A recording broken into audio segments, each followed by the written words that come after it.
दोबारा करेंगे। मैं स्टार्ट करूं 1 2 3 गो। నేను ఈరోజు సెంట్రల్ ఢిల్లీలోని మాటియా మహల్ కాన్స్టిట్యున్సీ నుంచి మాట్లాడతా ఉన్నాను. ఇక్కడ నేను ఎలక్షన్ లో పనిచేయడానికి వచ్చాను. ఇక్కడ భారతీయ జనతా పార్టీ నుంచి దీప్తి ఇందూరా గారు నా పక్కన నిలబడుకొని ఉన్నారు.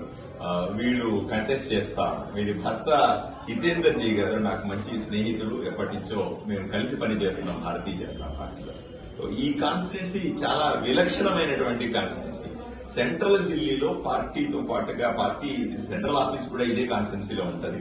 అత్యంత ప్రముఖమైన జామా మస్జిద్ అయినా సరే, తురక్మాన్ గేట్ మస్జిద్ అయినా సరే, కాళీ మస్జిద్ అయినా సరే, హజ్ మస్జిద్ అయినా సరే, అనేక రకమైనటువంటి మసీదులు ఇక్కడ ఎక్కువగా ముస్లింస్ ఎక్కువగా ఉండేటువంటి ప్రాంతం ఇది.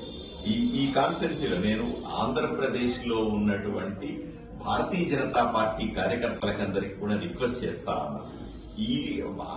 ఇది సమయం 5వ తారీఖున ఢిల్లీలో అసెంబ్లీ ఎలక్షన్స్ జరుగుతున్నాయని మీకు అందరికీ తెలుసు.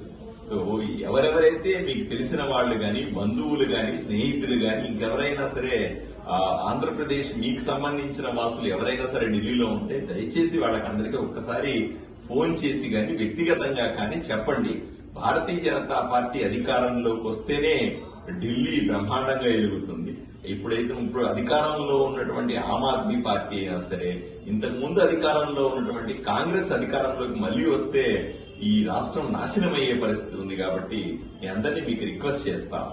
और पूरे आंध्रा के अंदर जो भी मुसलमान समाज के लोग हैं उसके भी मैं अपील करता हूँ, आप मुझे देखो कि मैं कैसे आदमी हूँ, आपके साथ कैसे काम कर रहा हूँ, आपके कैसे देख ले रहा हूँ मैं। आप मुझे वोट देके एमएलए बनाए। आप ऐसे भी देखिए यहाँ के मेटी महल के अंदर जो कॉन्स्टिट्यूंसी के अंदर जो बहन जी दीप्ति इंदौरा जी आप यहाँ पे कंटेस्ट करिए, उनको भी आशीर्वाद दीजिए। आप यहाँ के मुसलमान लोगों के लिए, मुसलमान धर्म के अंदर जो भी लोगों को लिए आप एक बार बात करिए फोन करके। मैं जैसे आपकी सेवा कर रहा हूँ ऐसे ही दीप्ति जी भी आपको सेवा करेंगे, आपका मदद चाहती है।